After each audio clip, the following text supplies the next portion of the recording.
този калата опасен. Много направо е... Правеше някакви тикове, братле, с очите. И ние си помислихме вече, че нещо се е повредило от тези телефони, тези PlayStation, братле, и нещо е така, от време на време е така поглежда, сеща се.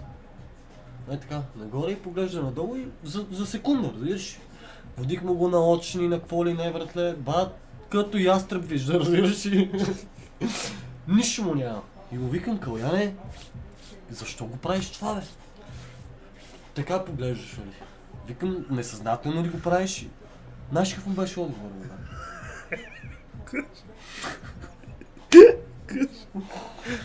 Защото вика, искам да съм кокошка. Кокошката вика така правят. Така гледа кокошката.